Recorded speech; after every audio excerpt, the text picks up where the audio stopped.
Assalamualaikum warahmatullahi wabarakatuh. Ekonomi dalam pengurusan. Baiklah, dalam tugasan ini, topik yang kumpulan kami dapat adalah pengangguran. Di bawah tajuk faktor-faktor yang menyumbang kepada masalah pengangguran di Malaysia. Saksikan pembentangan daripada kumpulan kami. Baiklah, berikut merupakan ahli kumpulan dalam kumpulan saya, iaitu Muhammad Izzat bin Abdul Aziz 276054, Muhammad Nur Hafiz bin Muhammad Rafi 276031, Muhammad Afizan bin Mat Zain 276080 dan Nur Fahanah binti Jamil 276348. Tugasan ini disediakan untuk Puan Rosnah binti Muhammad Noor. Baiklah, pertama sekali ialah pengenalan berkenaan dengan pengangguran. Sesebuah negara diukur dengan kemampuan dan mempunyai pertumbuhan ekonomi yang mampan jika kadar penganggurannya rendah. Ini kerana isu utama dalam pembangunan ekonomi sesebuah negara ialah melalui guna tenaga dan kadar pengangguran.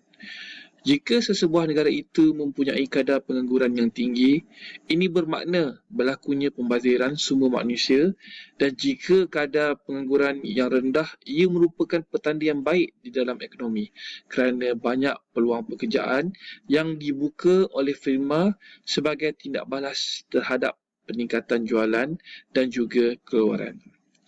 Masalah pengangguran merupakan salah satu masalah ekonomi yang sangat penting yang harus diberi perhatian dan juga perlu ditangani di dalam pasaran buruh.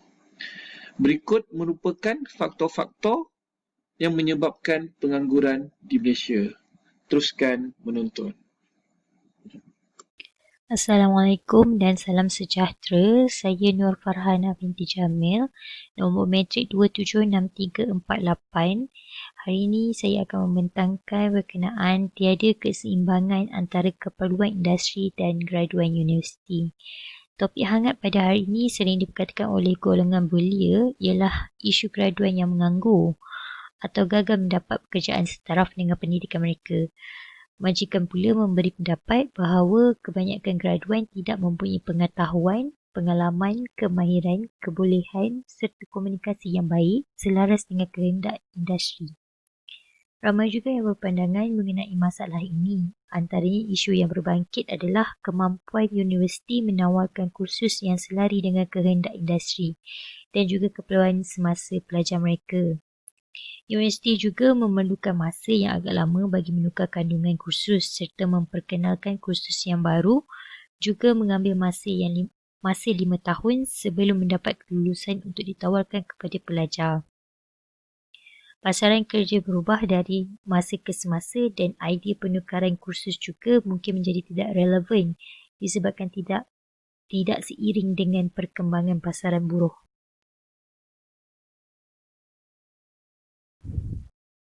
Seterusnya, pihak majikan pula cerewet menjadi faktor penyumbang pengangguran. Sebuah organisasi haruslah menawarkan peluang pekerjaan kepada graduan dan berperanan dalam memberikan mereka latihan kerana graduan yang dilahirkan graduan yang berkualiti dan boleh berfikir. Keseimbangan pula dapat kita lihat dalam industri dan graduan seperti contoh program Slim yang diwujudkan oleh Kerajaan Malaysia. Graduan yang dilahirkan akan bekerja dengan syarikat awam atau swasta yang sudah berganding bahu dalam menjayakan program tersebut. Ini akan mengurangkan lagi pengangguran di Malaysia. Selain itu, seorang graduan perlu tekankan sasiah diri dan sifat keberanian yang tinggi, manakala majikan pula harus memberi peluang kepada graduan untuk mengurangkan pengangguran. Terima kasih. Assalamualaikum warahmatullahi wabarakatuh dan salam sejahtera. Nama saya Muhammad Afizan bin Mat Zain 276080. PJJ YUMTS ini membuat pembentangan tentang faktor-faktor yang mempengaruhi kadar pengangguran di Malaysia. Yang saya nak ceritakan di sini adalah kadar gaji yang rendah ataupun minimum mempengaruhi kadar pengangguran di Malaysia. Yang pertama di sini kita tengok jumlah wang bersih yang boleh dibawa balik oleh seseorang. Ini merujuk kepada inilah gaji yang ditawarkan setelah ditolak dengan potongan wajib pekerja, kos pengangkutan, kos keperluan diri, makanan dan sebagainya. Jumlah akhir ataupun jumlah bersih yang dibawa pulang seseorang lebih kurang dalam 15% sahaja dari pendapatan asal. Ini menyebabkan cenderung untuk memilih pekerjaan ataupun mereka lebih sanggup kerja yang langsung tiada kaitan dengan bidang pelajaran mereka. Menerima tawaran kerja perlu memikirkan membina kehidupan di bandar besar. Secara logik akal mereka perlu membina kehidupan baru di bandar yang sama. Jadi ini berkait rapat dengan yang ketiga ni, kos sara hidup yang tinggi, iaitu kos-kos pengangkutan, sewa rumah dan sebagainya.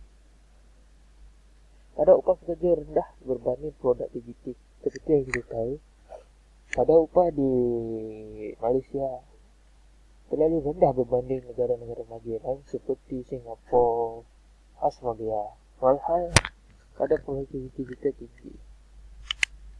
Tawaran kerja kebanyakan di bandar utama saja. Kebanyakan pencipta kerja ni kebanyakan di bandar-bandar utama saja. Manakala pencari kerja ni kebanyakan dari luar bandar dan bandar. Ini menyebabkan berlakunya kadar pengangguran meningkat di samping keadaan gaji permulaan di luar bandar tahulah memang agak kurang berbanding di bandar-bandar utama. Walhal di bandar utama gaji tinggi sikit tapi walhal dia punya kos sara hidup tinggi. Majikan tidak tertakluk oleh undang-undang untuk membayar gaji wajar. Apa yang disyorkan oleh BNM mensyorkan gaji wajar sebanyak RM2,700 bagi golongan bujang. Itu apa yang disyorkan oleh BNM mengenai gaji wajar lah. Ini mengurangkan kadar pengangguran.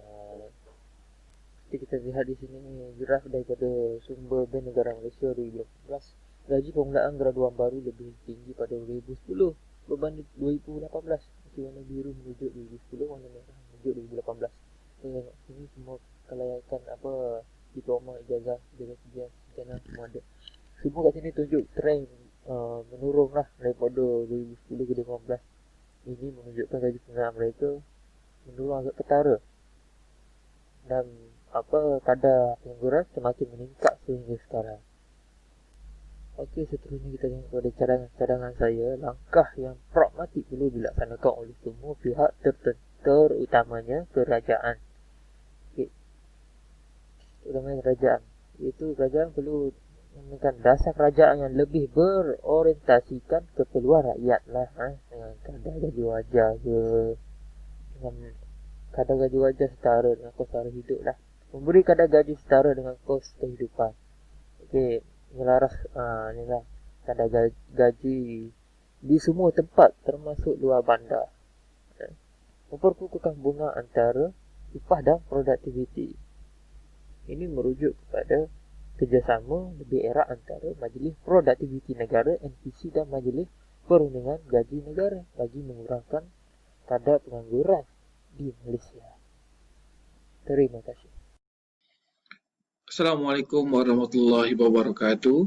Saya Muhammad Izzat bin Abdul Aziz, nombor matrik 276054. Baiklah, saya akan membentangkan berkenaan dengan salah satu faktor-faktor menyumbang kepada pengangguran di Malaysia, iaitu seperti yang semua sudah maklum, iaitu Malaysia telah dilanda pandemik COVID-19. Pandemik COVID-19 juga merupakan salah satu faktor yang menyebabkan peningkatannya pengangguran di Malaysia mahupun melibatkan di seluruh dunia. Ketika pandemik COVID-19 melanda negara, kerajaan telah melaksanakan PKP iaitu Perintah Kawalan Pergerakan, di mana banyak jalan-jalan utama yang ditutup, begitu juga perindustrian kecil, sederhana dan besar ditutup sementara bagi mengurangkan merebaknya virus tersebut. Ketika itu, ekonomi negara mula merosot akibat kurangnya aktiviti perniagaan dilakukan. Ramai juga pekerja yang dibuang kerja akibat pihak majikan atau perusahaan tidak dapat menanggung kerugian, iaitu menanggung sewa kedai dan juga gaji pekerja, sedangkan perniagaan tidak beroperasi. Banyak syarikat besar mula mengecilkan saiz pekerja bagi meringankan kos operasi. Sebagai contoh, syarikat penerbangan AirAsia telah memberhentikan 10% pekerjanya. Seterusnya, ini merupakan graf pengangguran di Malaysia. Kita boleh lihat dia punya trend meningkat daripada tahun sebelumnya sehingga April 2020, di mana 778,080 orang telah menganggur ketika COVID-19 melanda negara. Selain itu, pengangguran akibat pandemik COVID-19 juga ia menyumbang kepada peningkatan kes jenayah, di antaranya ragut, pecah rumah dan juga skamer di atas talian ataupun lebih dikenali sebagai jenayah cyber. Apa yang boleh saya cadangkan ataupun alternatif lain yang boleh dibuat bagi mengelakkan pengangguran adalah membuat perniagaan digital ataupun secara dalam talian. Cara ini amat mudah dan tidak memerlukan kos yang sangat tinggi kerana tidak perlu menyewa kedai ataupun membayar sewa. Selain itu, dia boleh dibuat di rumah sahaja. Selain itu juga, ia boleh menggunakan medium Facebook ataupun Instagram untuk mempromosikan produk ataupun barang yang hendak dijual. Sekian, terima kasih. Assalamualaikum dan salam sejahtera. Saya Muhammad Nur Hafiz bin Muhammad Rafi, nombor matrik 276031, ingin menerangkan faktor seterusnya, iaitu faktor menjadi penyumbang kepada pengangguran dalam sesebuah negara. Antara faktor yang saya ingin huraikan adalah faktor revolusi industri. Revolusi industri ini merupakan satu kewujudan teknologi yang menggantikan tenaga manusia, yang mana pihak industri lebih suka menggunakan pakai teknologi berbanding manusia. Antara sebab yang pihak industri sendiri akan menggunakan teknologi berbanding tenaga manusia adalah kerana kecanggihan teknologi itu sendiri yang dapat mengatasi kemampuan manusia. Maksudnya dengan menggunakan modal yang besar pada permulaannya saja, lepas tu seterusnya akan menggunakan kos-kos tertentu lah untuk jangka masa panjang. Bagi contoh, guna robot dapat beroperasi selama 24 jam. Manusia hanya ada limit untuk bekerja dengan efektif hanya 8 jam saja. Dan selain itu juga faktor yang betul-betul yang menyumbang kepada syarikat menggunakan revolusi industri ini, revolusi industri ini akibat daripada implementasi teknologi itu sendiri. Contohnya, pihak industri akan dapat menggunakan kos kepada pengeluaran sesuatu produk. Contoh yang sebelum ini adalah payroll software, yang mana pihak industri perlu menggunakan 5 orang pekerja. Selepas berlakunya implementasi teknologi ini, pihak industri akan hanya perlu menggunakan 3 orang saja. Dan seterusnya adalah kewujudan industri itu sendiri, yang mana pada masa yang sebelum ni, yang kita sedia maklum, yang slip gaji sendiri pun perlu cetak dan dihantar. Sekarang ni tak perlu, kerana sekarang ni dengan kemudahan teknologi seperti email, kita just send saja, dia akan boleh tengok dia slip gaji semua. Dan untuk berlaku kesilapan pun amat susah, sebab dia melalui sistem yang telah dibuat oleh sesebuah syarikat itu sendiri. Dan selain itu, faktor yang menyebabkan pihak industri ini pakai kecanggihan teknologi berbanding daripada tenaga manusia ni akibat daripada kemahiran dan pengetahuan pekerja itu sendiri. yang mana pekerja tu sendiri tidak mencapai piawaian untuk sesuatu produk tu. Maksudnya untuk detect, bagi contoh kita boleh tengok kalau tangki air sebagai contoh yang ada untuk bateri semua, untuk welding, dia perlu gunakan teknologi yang mana untuk kita detect benda tu bocor tak bocor, sebab dia akan memberi impak yang besar kepada sesebuah syarikat yang menggunakan pakai tangki air itu sendiri. Dan faktor yang menyumbang kepada berlakunya revolusi industri ini sendiri, pengangguran akibat teknologi itu sendiri adalah pihak IPT yang menawarkan kursus yang tidak relevan. Yang ni memang kita sedia maklumlah, kadang-kadang pihak industri IPT tidak menawarkan secara khusus, dan kursus yang ditawarkan hanya untuk mengambil keuntungan. Jadi saya akan teruskan dengan cadangan untuk mengatasi revolusi industri ini. Seharusnya kerajaan mengambil langkah yang bijak. Maksudnya kerajaan menerapkan program-program yang selayaknya, yang menyumbang kepada syarikat, menggalakkan maksudnya subsidi menggunakan syarikat, menggunakan cukai semua akibat daripada penggunaan tenaga manusia. Dan selain itu juga, cadangan seterusnya adalah menggalakkan pihak institusi pengajian tinggi memperkenalkan dan memperluas kaedah pembelajaran yang sesuai untuk hari inilah. Yang mana memberi pengetahuan terlebih dahulu berkenaan jalur yang akan para pelajar akan lalui, maksudnya yang akan mendapat pekerjaan dengan mudah. Dan selain penambahbaikan kemahiran dan latihan dalam industri itu sendiri, maksudnya tambah untuk praktikal semua. Ini lagi penyumbang untuk mengelak kepada berlakunya revolusi industri ini terlampau tinggi, dan mengurangkan untuk tenaga kerja itu sendirilah, maksudnya untuk tenaga manusia. Baiklah, akhir sekali kesimpulannya, semua pihak haruslah menggembleng tenaga bagi memastikan kadar pengangguran di Malaysia berkurangan, sama ada di pihak kerajaan mahupun di pihak NGO.